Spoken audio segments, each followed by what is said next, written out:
Ah, c'est bon, c'est bon. Oui, on pourrait discuter d'éducation longtemps, mais il y a un sujet que je voudrais qu'on aborde, c'est quand votre père est déménagé ici à Alexandria, Arthur et Ida, dans la maison de Damien et d'Elima, à ce moment-là, il y a eu quelque chose que moi je trouve au niveau historique important à dire, c'est les caisses populaires.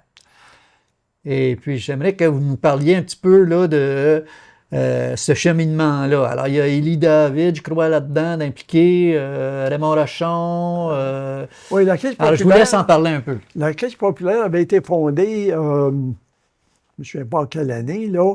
Ça pouvait être dans les années vers 1950, ou au début des années 50. Probablement. Ouais, Probablement. ça pouvait être 55, dans ce coin-là.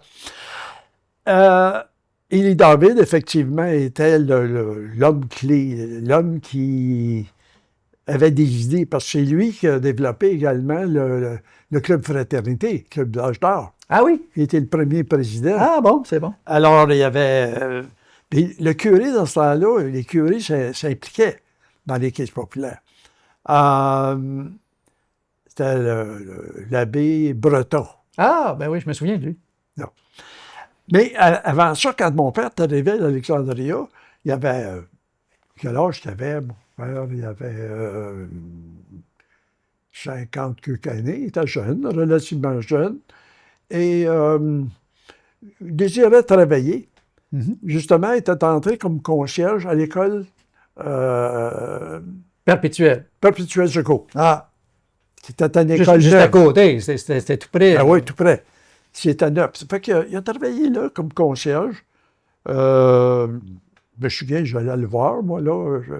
Et puis, après la classe, là, il passait le balai. Oui, nettoyer les tableaux. Mais c'était une école neuve, ça n'avait pas besoin de beaucoup d'entretien. Oui. Il a fait ça pendant, je sais pas, je dirais 3-4 ans, peut-être. OK. Et à un moment donné, alors que la caisse avait été formée, quand c'était formé, Raymond Rochon, que tu mentionnes, agent d'assurance, il y avait un gros bureau d'assurance, avait consenti avoir le bureau. Le bureau de la caisse. Le bureau de la caisse. Oui. Dans son bureau d'assurance. C'était embryonnaire, ça commençait. Là. Ça commençait. Et après 2 ou 3 ans, ça allait nulle part. Alors, les directeurs, le bureau de direction, à un moment donné, avaient décidé ou avaient parlé de fermer la caisse. OK. Parce qu'il n'y avait pas d'avenir, ça ne marchait pas. OK. Élie David, qui était un homme d'affaires c'est bon, c'est pas un homme d'affaires, il avait des visions. Et lui, il n'était pas convaincu, il voulait que ça marche, l'affaire. Mm-hmm. Il est venu voir mon père à la maison. OK. Il dit, Arthur, prendrais-tu ça, toi, la caisse populaire? Parce que Raymond Rochon, c'est un homme qui était occupé, qui avait un gros commerce. Il n'avait pas le temps de s'occuper de la caisse. Sauf si tu allais faire un dépôt, quelque chose, il prenait ton dépôt. Puis, oui, bien sûr. Bon, c'était à peu près tout ce qu'il pouvait faire. Alors, mon père a dit, oui. Alors, c'est là que mon père a commencé. Mon père avait peu d'éducation. Il allé à la petite école, je ne sais pas, quelques années à peine. Et durant cette période-là, quand il allait à la petite école à Sainte-Justine, mon grand-père, étant le plus vieux, était conscient qu'il apprenne l'anglais. Ah oui? Ça pouvait venir commode dans sa vie. Ah! Il était venu à Alexandria ici, puis il connaissait mon grand-père dans le temps, il faisait affaire, comme j'ai dit plus tôt, il venait faire moudre, le médecin. Oui. Alors, il était venu, puis il avait vu le docteur. Le docteur qui avait là, je ne me souviens pas de son nom, avait eu une pratique d'Alousie Mills. Ah, déjà. D'accord. Je pense qu'il avait accouché plusieurs des enfants de mon grand-père Canville. Grand-père Carrère, grand-père Julien. Alors, mon père, quand il est venu, mon grand-père, quand il est venu à Alexandria pour faire moudre le grain, va voir le médecin. Et puis, il a demandé s'il n'y avait pas besoin d'un jeune homme ou quelque chose pour passer l'hiver. Parce que le docteur avait une grosse maison de briques avec une grosse fournaise chauffée avec du bois en même temps. Oui, oui. Il y avait même des poules. Ça prenait quelqu'un pour faire le train. D'accord. Il dit oui. Fait qu'il dit, j'aurai mon fils. Puis il avait vérifié, puis il pouvait envoyer son fils à l'école anglaise. Qui était là... où est-ce qu'il y avait le coin de Sainte-Fénins, là. Non, c'était plutôt vers la United Church. Il y avait une école anglaise, là. Oui. OK. Alors, mon père, dans ce temps-là, il a été quelques mois. Il était pas toute une année complète, mais aller à l'école anglaise, c'est là qu'il a appris son anglais. Et en même temps, c'est lui qui... Il s'occupait de la maison. De la fournaise, puis du cheval, puis des poules. Et tout ça pour dire que mon père n'avait pas beaucoup d'éducation, mais il était bon pour calculer. Il était bon dans les chiffres. Il pouvait additionner, soustraire, multiplier. Il n'avait pas de misère avec ça. Ça fait que pour la caisse, à ce temps-là, c'était pas un problème. Alors, il a commencé ça, puis la maison était propice pour ça parce qu'il y avait un salon double. Bon. Avec une porte d'entrée en avant, puis il y en avait une de côté. Alors, la partie avant du salon double a servi comme bureau. Ça, c'était la caisse populaire. C'était la caisse populaire. Alors on lui avait donné un pupitre, et puis c'était à peu près tout. Avec les... Dans la maison... Ouais. Dont on parle, là, le 174, vous m'avez dit? C'est quoi le chiffre, là? En tout cas, non, ça, c'était... La maison de Conrad, là, c'était vers la fin des années 50. OK. Et puis, là, la Caisse populaire, elle s'est développée là, à partir de ça. Bon, mon père, ayant cette facilité-là, qui avait beaucoup de bon sens, était ouvert 7 jours par semaine. Oui. Alors, les cultivateurs qui étaient occupés à faire leurs semences ou leur école sur semaine n'avaient pas le temps de venir à la caisse ou à la banque sur semaine. Étant ouvert le dimanche matin, les cultivateurs venaient à la messe dans 11h ou 10h30 dans le temps, et après, passaient à la caisse, échanger leur chèque de lait. Ben oui. Ou, la plupart du temps, ils en déposaient un montant, puis ils en gardaient un montant pour suffire à leurs achats. Oui. Et c'est comme ça que ça s'est bâti. Et puis, il y avait du trafic le dimanche matin, là. Et mon père a entrepris d'aller aux écoles.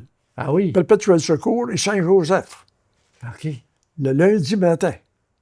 Il allait faire sa tournée à l'école pour recueillir les sous. Les sous des enfants qui avaient fait durant la fin de semaine. Oui. Ils emmenaient les cartes, les fiches, puis ils faisaient leurs entrées, dans leur petit livre de banque, et puis ils ramenaient ça, puis ils faisaient la finition, si tu veux, des ouvrages de papier à la caisse. Et c'est ça qui a développé, puis après 3 ou 4 ou 5 ans, ça a commencé à faire boule de neige. Oui. Au point où, après 10 ans, là, il y avait 1 million d'actifs. Ah, mon Dieu. C'était des... Je pense que tu es parti de rien. Oui. Quelques milliers de dollars à peine. Et là, dans le temps, là, comme mon père, c'était rendu trop gros, il fallait faire quelque chose, il fallait bâtir une caisse. Et avec le bureau de direction, tout ça, c'était discuté. Et mon père prenait sa retraite, et on sait bien que c'est Jean-Marc Viault qui ont recruté. Pour devenir le gérant. Lui, il était employé à Ottawa, dans une caisse populaire. Bon. Alors, c'était un bon... Il était déjà... bon candidat. Mais oui. Et l'histoire nous prouve que c'était bon. Parce que je pense qu'il était gérant pour les 30 prochaines Ah années. oui, absolument, absolument. Bon. Je m'en souviens Là, tellement. il fallait trouver un endroit pour bâtir une caisse. Ben oui. Alors, mon père a participé à... Il y avait ce lot vacant-là, où est la caisse aujourd'hui, Oui. au sud de l'église. C'est Martin Clément Ah oui. qui appartenait à ça. Oui, oui, oui, oui, oui. Puis mon père Un autre homme d'affaires, ça.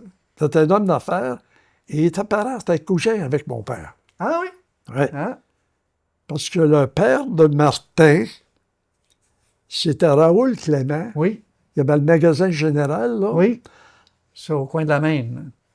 Sa mère, c'était une carrière qui avait marié un cardinal. En tout cas, OK. puis Raoul était marié avec une cardinal, une de ses filles-là. D'accord. Alors, elle était parent. Oui, oui, Mon père oui, était oui, parent oui, avec oui, Raoul, oui. tu sais, puis Oui, Martin, oui, ainsi oui. de suite. Fait que Martin, mon père avait parlé avec Martin, puis il avait dit, Martin avait dit, ça serait une place locale pour une caisse. Il dit, moi, je peux vendre ça pour une station de gaz ou bien, une autre sorte de commerce, mais Ben il oui. dit, ce serait plus propice. Puis mon père disait, d'accord, il dit ça. Ben oui. Et le bureau de direction, à ce moment-là, de la caisse, il y en a qui avaient d'autres idées. Sur la rue Lohill, il y avait un lot vacant là aussi, il y en a qui proposaient ça. Mais finalement, ils ont accepté la proposition de mon père pour OK. bâtir. Puis on bâtit la première caisse, Oui. qui depuis a été démolie pour bâtir ce que nous avons Ce que aujourd'hui. nous avons aujourd'hui, oui. Ah. Oui. Oui. Alors, c'est là où mon père a pris sa retraite et Ah, puis c'était il n'a jamais fait autre chose par la suite. tellement, tellement Fait bon. que, ça a été Une page d'histoire de notre communauté. une belle histoire. Oui. Ça a été... puis mon père, il avait le temps, d'abord, et puis il aimait ça. Et puis, quand ça marchait, là, de servir les cultivateurs qui venaient au village Ben oui. le dimanche, Ben oui. et des enfants aux écoles, de garder leurs économies avec leur petit livre de oui, ben oui, de caisse à ce moment-là. Absolument. Alors, ça a été un succès sur toute l'année. Ah oui. Ah, tout à fait. C'est incroyable, mais c'est un fleuron de notre communauté et il faut continuer à garder notre caisse. C'est important pour les gens, puis c'est important pour la communauté aussi. Ouais. Et puis, durant son règne, là, il y avait des jeunes hommes, par exemple, des grandes familles. Là, quand il avait 16, 17, 18 ans, il fallait qu'il s'achète une auto. Sa première auto. Ben oui, ben oui. Il venait voir mon père. Ben oui, J'ai besoin de 500 piastres. oui, Je veux m'acheter une auto. oui. Et puis, mon père disait... Mon char. Ouais. Mon père disait, ouais, OK, il va te prêter ça, mais tu reviendras avec ton père pour signer. Ah oui, pour avoir évidemment là, Ouais, il un collatéral. il ne faut pas prêter un jeune là, Ben non. sans collatéral.